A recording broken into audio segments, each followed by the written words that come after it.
It's kind of echoey in here. I got a new desk and it's metal and wobbly apparently. Anyway, it's a little more echoey than usual. Maybe you can't hear it. If you can, we'll work on it. I'll put some more of these fucking panels up. What's up? So you haven't seen me in you haven't seen me, bitch. You've seen me everywhere. You haven't seen me here in 2 months, it feels like, because I've been a lazy, worthless sack of shit. But that doesn't matter because we're back and we're better than ever. It's new year, new me. Fucking watch out, you guys. Watch out. Because I'm really ready to work. It's crazy. I'm very excited. Plus side to me being gone for so long is I have a lot of fucking shit to talk about. A lot of shit to talk about. Lots happened since the Braves won the World Series, I think is the last thing we basically talked about, pretty much. I don't fucking remember, but it's been a minute. So, we have a lot to talk about. And I'm very excited because I need to get all this shit out. First, it's fucking freezing here. You guys know this. I hate the cold.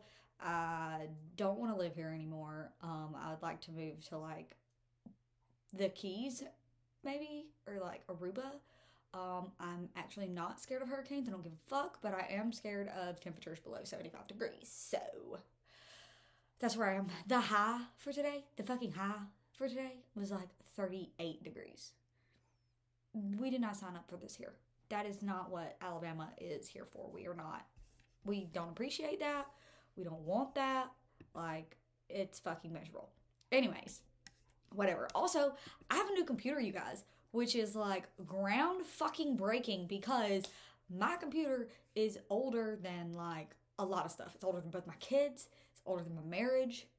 It's older than the Obama administration.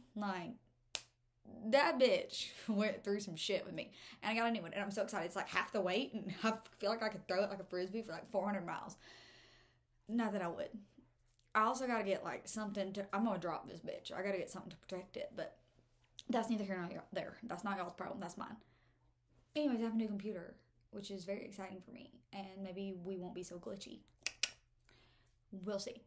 And I guess that's kind of all that's going on with me. A whole lot of nothing. Like I said, I've been a sack of shit for the last couple of months. But, new year, new me. What about you guys?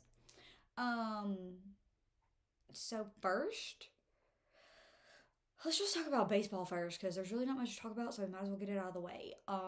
We are still locked out. We have been locked out. We are not talking. We are not chatting. We are not vibing. We are not doing shit. Which, I guess, to be honest, I didn't really expect to be. I didn't expect for them to meet all through the holidays, and it's not like I expected them to start on January 3rd or anything either. So it's, what fucking day is it? It's January, what fucking day is it? 9th? 7th. It's the 7th, I think. Yes, it's the 7th. So, I don't know. As long as there's some movement by the end of the month, I'll be alright. I think we'll probably lose a couple of games, so that's fine. I don't think it's going to be June, but it'll probably be April, And whatever, it's fine. Just figure it fucking out. What else happened in baseball? Oh, MLB Network fired Kenny Rosenthal because he was mean to Rob Manfred. So that's where we're at on that. Kenny still has tons of stuff going on. You guys know that. He's with The Athletic and Fox and yada, yada, yada. He's still everywhere, so no worries. On to bigger and better things, I am sure. Speaking of The Athletic, they got bought by the New York Times, which is kind of really fucking cool, considering that company was only started 6 years ago. That's fucking awesome. What else? Oh, ESPN's doing a new show for Sunday Night Baseball. So it'll go on it'll be this alternate broadcast, which is good, actually. When everybody saw that A-Rod might be getting a Manning cast type show, they were all up in arms because nobody really fucking likes A-Rod. I'm sorry, maybe 3 people love him, but outside of that, nobody really fucking likes A-Rod. But this will get him off Sunday Night Baseball, so that's a fucking plus. But today, I think it was today I saw it, that it's actually going to be with Michael K, and it'll be the K-Rod show. It'll be an alternate thing for Sunday Night Baseball on ESPN. That could be very cool because, like I said, it'll get him off Sunday Night Baseball. It'll be something different for somebody who likes him. I don't know who, but somebody does. So that's cool. Whatever. See ya. I hope you do great on that and don't ever come to Sunday Night Baseball again. Kyle Seeger retired, which was very, like, I wasn't very surprised by that, to be honest. I mean, Kyle had a bunch of ball left in him. He could have played anywhere, but for me, in my head, I'm telling myself that Kyle just was having a hard time going to play anywhere other than in Seattle. And, like, there's something really cool about being able to only wear one uniform your whole career and being able to walk away kind of, I mean, you can't say on top because Seattle never did shit when he was there, but he had a great year last year and he's leaving on his own terms. Like, well, I say his own terms. Seattle made it pretty clear that, like, he was not going to be coming back for them. But to then have a really good year for them and just go out and be like, all right, I'm done. I'm going to go home. I'm going to be a dad and I'm going to fucking vibe and hang out with my kids and my wife and just do whatever I want to do. That's really cool. Not a lot of 34-year-olds can do that. So that's a really cool opportunity for him. Cameron Maven also retired. I'm very excited for him as well. He was really fun to watch for a really long time. So we got a couple of those little tidbits of news, even though the lockout's going on, there's really not much going on. Oh, we also, the Verlander deal was official, even though, because, you know, there was some weird shit how, like, it was agreed to, but it wasn't official. Sorry, guys, there's something agreed to, but not official before the lockout. So, like, then we were like, well, I guess it can't be official till the work stoppage, or not work stoppage, the lockout, whatever. You guys know the difference at this point. We've beat it to death. Until they can go back to work, we won't hear anything. But the Astros got some kind of, like, it was agreed upon, so special permission to, like, make it official and sign and announce it and all that stuff. So they did that. Other than that, there's really not shit going on. So baseball is about as ice fucking cold in the streets as Alabama is. So hate that. But I'm holding out hope that we will start by April. I don't think we're going to start on time for sure, but I don't think it's going to be like June or even late May. I think we'll get it done in April. So fingers crossed, I guess, because last time I said something on this, whatever this is called, I said Auburn could probably win out, and they lost out instead. So take what I say with a grain of salt. Moving on to the NFL.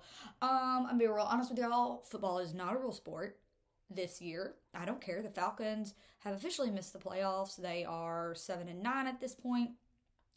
I don't even know who they play this weekend because, as I said, football is not a real sport this year. So I don't really care. If your team's doing great, congrats. I love that for you.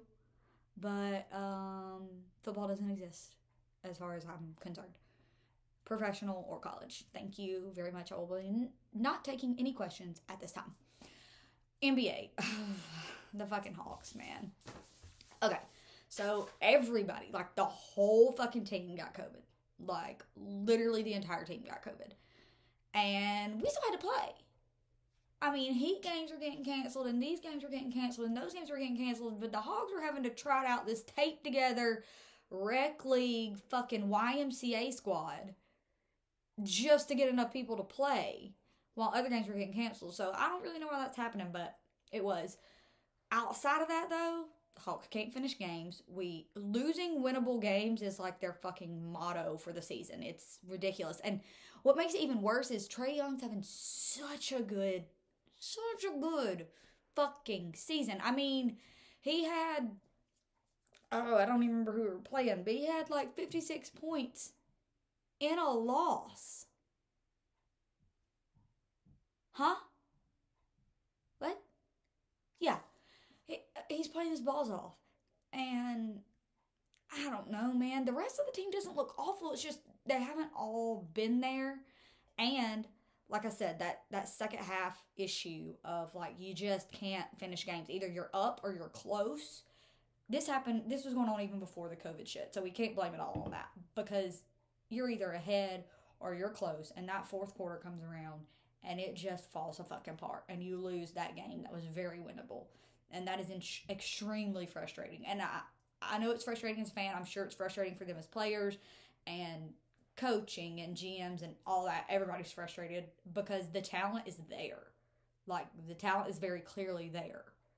We just have to get everybody back on the court, and make it work. We just have to get on the court and make it work. Good thing is we do play the Lakers today. Yes, pretty sure it's today. And everybody will be back. Everybody's available back from COVID anyways. There's still some guys out, but everybody's back from COVID. So hopefully things will start clicking. Kayvon had himself a game the other day against, was it the Kings that we played? Yes, it was the Kings.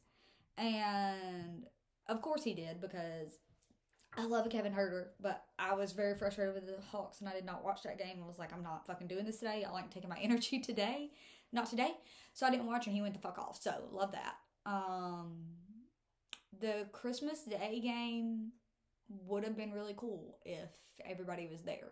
I mean, had all that COVID stuff not happened, I mean, Trae Young returning to the Garden, Hawks and Knicks, and the rematch, and it would have been a really cool game, and it was a really cool moment for the Hawks to be included on New Year's Day. Shit, fire, y'all.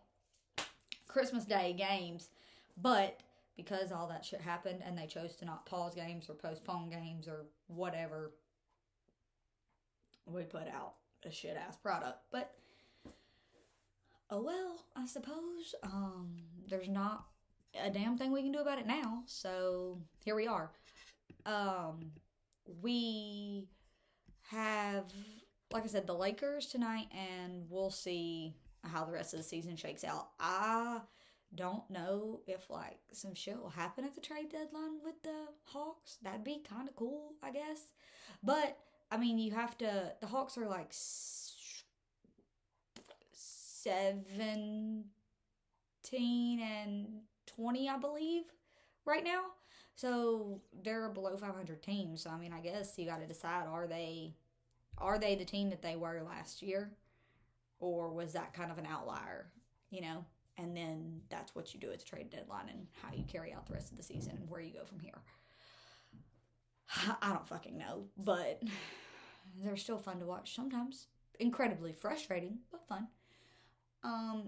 On to the NHL, where my Nashville Predators are leading the Central. Quietly, I might add, because nobody's fucking talking about the Preds.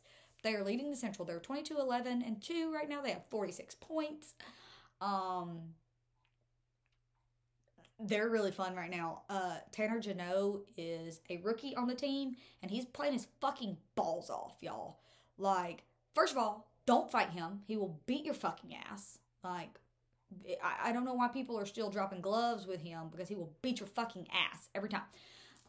He has 10 goals, which is tied for first among rookies. He leads rookies in hits. He's got like 108, 9, 10, somewhere in there, and the next guy has like 85. Like, he's fucking a beast on the ice. He's really fun to watch. Forsberg, there's a lot of like really weird, are we gonna trade him talks, and I mean, I guess I understand where you're coming from, and the fact of like, he's coming to be a free agent. You don't want to lose him in free agency for nothing, so trade him to get something. But also, he's playing really well, and we're in first place. And I mean, I know there's a lot of season left, but just feels very like stupid, for lack of a better word. I don't know. UC Saros is doing UC Saros things. He's played well the entire season. In that game against the Kings, like 2 days ago, I think, he had 46 saves, which is a season high and really cool. I mean, just about nothing gets past that dude. So that's really cool. The NHL did pause around Christmas because of COVID, like the NBA should have done, but they didn't. But anyways, the Preds had a 7-game win streak before the pause, and when everything started back up, they lost 2 games against the Caps and the Blue Jackets. The Caps and the Blue Jackets, and they've won 3 since then against the Blackhawks, the Knights, and the Kings. They play in Arizona tomorrow, I believe. Yeah, tomorrow. All the fucking schedules in my head get all mushed up. Like, they're all on my phone, but in my head, they all cross over. But I'm pretty sure the Preds play tomorrow. And we'll just see what happens. I mean, this competitive rebuild that they told us we were in, like, they're retooling some stuff. They're moving some guys around. But we're pretty heavy on the competitive part right now, which is really cool. So I'm excited to see what happens. Like I said, they're leading the Central very quietly. Nobody's really talking about them. Nobody really talks about the Preds much anyways, because to be quite honest, there's not really a lot to talk about. We've never won anything of merit, really. We're a young franchise, so we'll see what happens. We'll see where the year goes. But right now, it's very fun. Very fun to watch. And I think that's all as far as professional sports. Can't wait to talk about the Braves again. But we got some time. On to college. We'll go ahead and talk about football because I'm telling y'all, it's not a real sport this year, so I don't care. But Auburn lost to Houston in the Birmingham Bowl. I was there, actually. The new stadium's very nice. It's the first time I've been there to protect a stadium in Birmingham. I liked it a lot. They were not prepared for 40,000 people, which is kind of crazy because they had to have known that shit was going to be packed the fuck out given the fact that it was Auburn. So you're like 2 fucking hours away from the campus and you're centrally located in the southeast, and like they should have been prepared, but they weren't. But here's a learning experience for them. They, to be quite honest, had no business winning the game, but they could have won the game. Does that make sense? Like, Houston was a really good team this year. A really good team. I think they finished the season with like 12 wins. They were really good. Auburn was 6-6 coming into the bowl, and Bo Nix was gone by then, so TJ Finley was our quarterback. We had some guys sitting, but like with just a marginally better quarterback, we probably win that game. TJ Finley overthrew what felt like every single pass. I know it wasn't, but it felt like it. I did go, like I said, so I'm definitely exaggerating, but it was insane. Shout out to the dude who was like 3 seats down from me, who kept telling everyone around him that would listen that he could throw better than TJ. And at first I laughed and I was like, okay. And then as the game went on, I was like, honestly, maybe you could, baby. Maybe you could. I don't know. So that's where that went. Auburn finished the season 6-7. Brian Harson's first year. Nah. I don't love it, but to be quite honest, a 6-7 season is not really different than a 8-4 season to me personally. If you're not winning, then you're not winning, whether you're not winning 7 games or you're not winning 4 games. Maybe that's a bad outlook. Maybe I think that, maybe I expect too much. I don't know. But if you're not competing for a spot in the playoff, at least for the better part of the year, it's kind of all for naught. So, whatever. Signing day was fun, though. We had some good guys commit. We got the number 1 JUCO safety in Marquise Gilbert. We got a kicker, Alex McPherson, I'm pretty sure is his name. Hold on, let me look, y'all. I got a list over here. Yeah, Alex McPherson. Alex McPherson. He will be the first kicker that we've had in like 10 years. 10? years. That's not a Carlson. But Carlson is coming back next year. He tore his ACL in the Iron Bowl, but he will be rehabbing and he will come back next year. So Alex will, I guess, be redshirted, or I don't fucking know how all that shit works. I'm not that deep into that shit, but that'll be good. Yeah, I'm excited. Whatever. I don't know. Like, I don't really have a whole lot to say about Auburn right now. I don't know, man. Maybe I should, but when it comes to football, it's just kind of at a wait and see point. I mean, we'll see what happens next year. I think that Harsin, I think whatever it is he's doing, he's, for lack of a better term, not taking any shit. Speaking of shit, we did lose Kobe Hudson to the transfer portal. And in kind of a weird way, to be honest. He put on his Instagram story that he didn't choose to leave Auburn, but he was kicked off the team. That was later deleted. His post on Instagram that said he was leaving, or transferring, entering the portal, whatever, said that I think the direct quote, or the last sentence, whatever, was, he's from the north, I'm from the south, he don't understand me.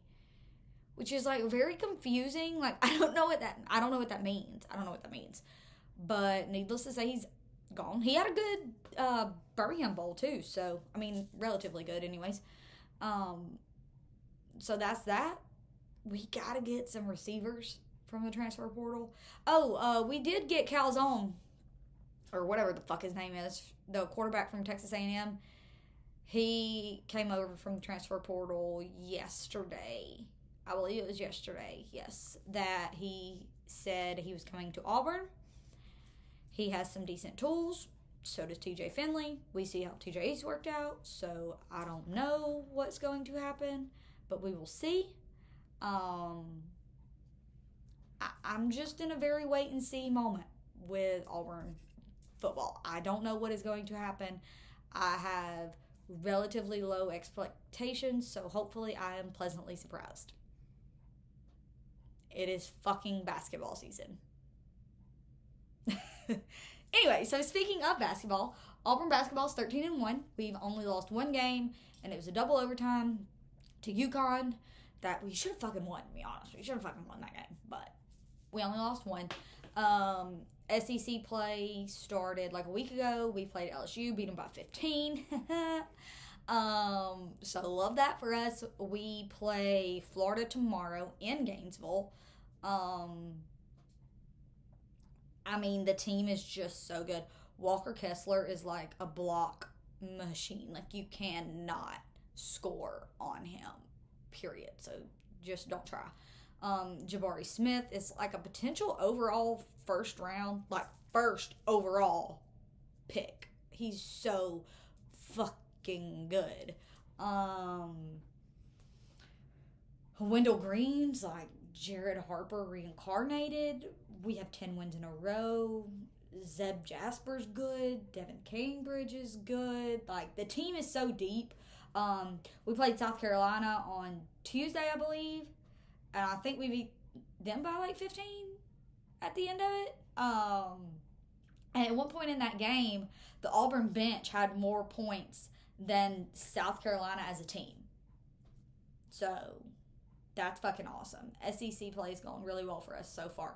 Like I said, we play Florida on Saturday in Gainesville. Then we have then we have the Iron Bowl. We have Alabama on Tuesday, and then Ole Miss on Saturday. Kentucky is a week from Saturday, and UGA is a week from Tuesday. Does that make sense? Okay, so we have Florida, Ole Miss. No. Jesus Christ, y'all. We have Florida, Alabama, Ole Miss, UGA, Kentucky. It's very exciting. SEC basketball is very fucking exciting right now. that Alabama game is going to be really good. Auburn's ranked 9 right now. They are the highest ranked SEC team, I do believe. Alabama is 15, so that should be fun. Kentucky, I think, is like 16, so also should be fun. UGA sucks. Ole Miss, meh. But that doesn't mean anything. Don't get cocky. Go in there and beat their fucking ass. Don't think that you're going to easily. Just go get the job done, please. But yeah, basketball is really fun right now. Bruce Pearl has really built something very cool at Auburn.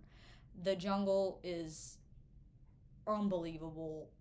The support that the school has given, it's just very cool. It's just very cool to see. And like I said, we're a basketball school now, so football doesn't even exist. Also, college baseball is starting very soon, in like 41 days for anybody who's counting. For anyone who's counting, I'm counting down a college baseball player every single day. I started on 45. I don't know why, I just thought of it that day. Over on Twitter, so if you want to go kind of get a rundown in 280-ish characters for 45 players, go check that out. I'm, just doing whoever. I mean, it's not, I don't know that I would call it like the 45 best players in college baseball, just like 45 players I like and enjoy. So far, they've been guys who are really fucking good, but I'm sure we'll get to a point where it's just me being fucking me and picking people that I like. But college baseball is coming, and it's going to be very exciting. Auburn is opening the season in Texas at Globe Life. What is the name of the fucking tournament? It's so ridiculous. The State Farm College Baseball Showdown. That's what it is. It's them and a few other teams. I can't fucking remember who they are, to be honest, but whatever. That's February 18th through the 20th.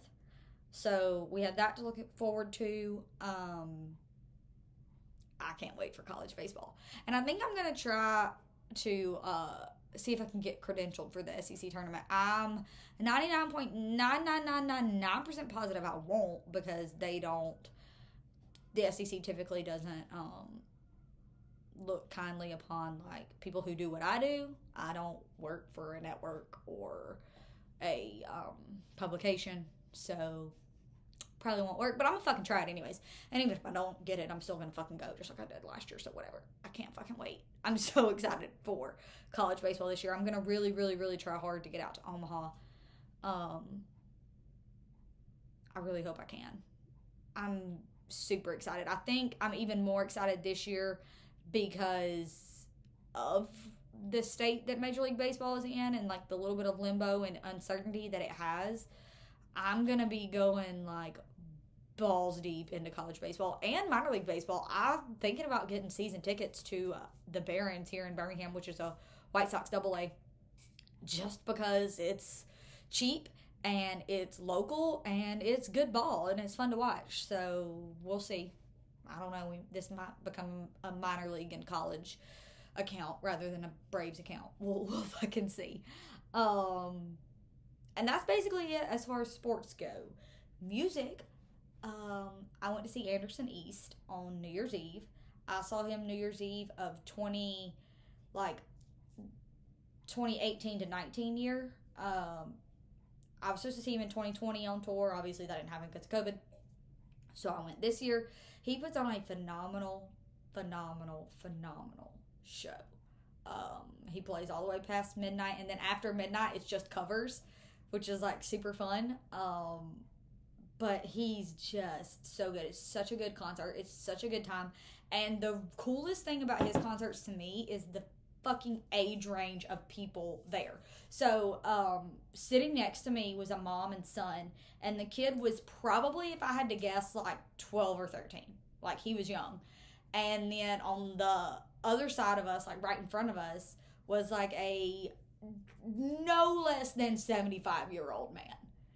And everybody in that place is fucking vibing. He, like, has you on your feet the whole time. Everybody's dancing, and you're having a blast. Nobody's in their seats. You're in the aisles. You're wherever. Everybody's dancing. It's a fucking blast. If you ever have a chance to go see him in concert, absolutely go. I've seen him like 10 times. I would go over and over and over and over again, obviously, because I've been 10 times. But he's fucking phenomenal. As far as new music, nah. The Weeknd put out a new album. It came out today, and it was very, very, I don't want to say disappointing, but it was not great. It was like middle of the road at best. Was not impressed, to be quite honest. There hasn't been a lot of new music lately that I've loved. I mean, Adele came out with an album, but that's been like 2 months ago now. That was good. Taylor Swift is doing her thing with all her new stuff. Go T-Swift. That's been kind of it. It's been hard out in these music streets, if you want me to be quite honest with you. I've been listening to a lot of like older stuff. I've been listening to the fuck out of Patrick Drowney, and he's an old discovery. Like, I've just been listening to him a lot lately. He's really, really good. So if you want to listen to something new, go look him up. His song Yours in the Morning is like such a vibe. It's so fun. I love that song. So fun is probably not the best description, but it's good and it's fun to listen to. And that's kind of it. I'm not reading anything. I'm not listening to anything other than music. I have all the serial killer podcasts I've listened to and binged and loved and lived and breathed, I've listened to them all. So I have nothing new. So if somebody wants to start a new podcast about a serial killer or just murder or true crime in general, let your girl know, because I would love to listen to it, because I've listened to everything. Right now I'm kind of listening to bank robberies and shit, because like I said, I've listened to all the other stuff, so I don't have anything else. But Armored was really, really good, and it's about like armored truck heists or whatever. So now I've been listening about bank robberies. I don't know. So like I said, if you want to start a podcast about murder, just let me know the name of it, and I will absolutely listen. I will be your first subscriber, baby. Right here. And yeah, guys, I think that's kind of it as far as like junk I had to talk about. We're gonna do this every Friday. We're going to do this every Friday. Every Friday. Okay? Okay. Every Friday. Probably more when college baseball season starts. But right now, we're going to focus on every Friday. So, I will see you guys next Friday. And until then, I don't know, be nice to yourself and be nice to each other.